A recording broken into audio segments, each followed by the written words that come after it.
Like in the shower, I've done this. I put the water really cold at the end, so you can't have it all over your body at one point. So you have it on That's like right. your head and neck, and maybe shift to the back. So it's again, the heat transfer is effective. It's localized because it's moving water against your skin, but it's not your entire body at once. So perhaps the rate of heat transfer is lower, or again, it's spot versus systemic over the whole body. So I guess it would have Right. different effect.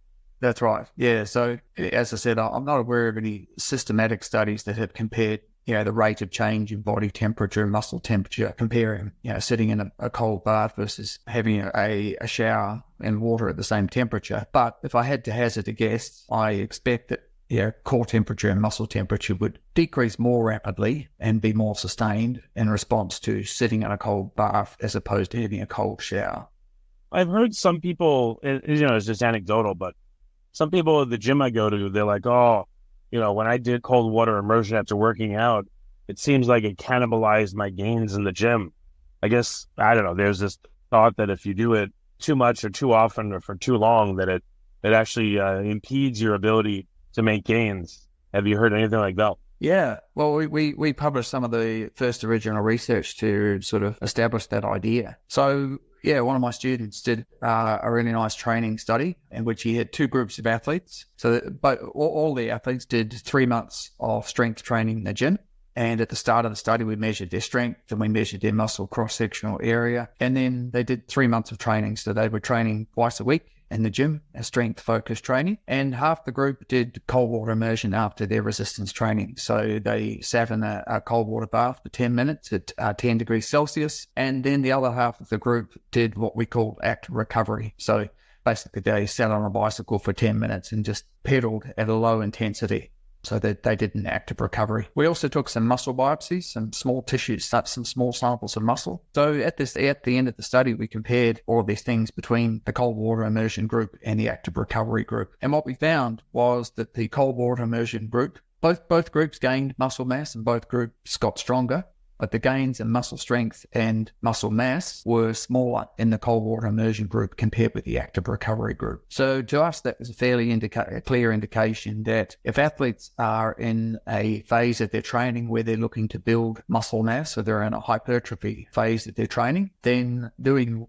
cold water immersion after every training session may not be beneficial.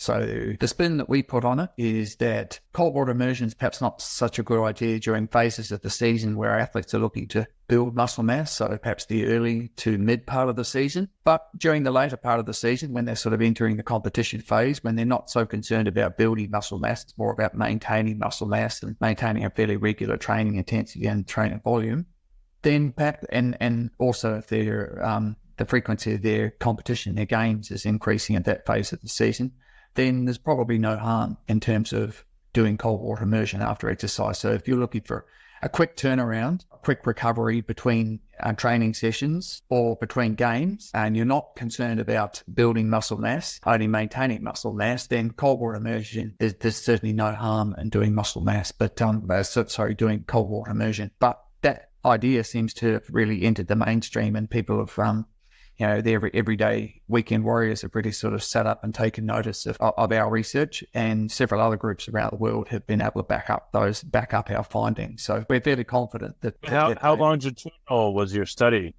Maybe over a month. The cohort that doesn't do the immersion will make faster gains, but maybe over 6 months it equalizes. Like, how long was the study? About 3 months. Yeah. Okay, so you saw like the effect persisted in both cohorts. Yeah, so both cohorts, but the group that did the cold water immersion and the group that did the active recovery, they both gained muscle mass and they both gained strength. So they both adapted well to the training, but the gains in muscle mass and muscle strength were smaller in the group that did the cold water immersion. Was there any, countervailing benefits?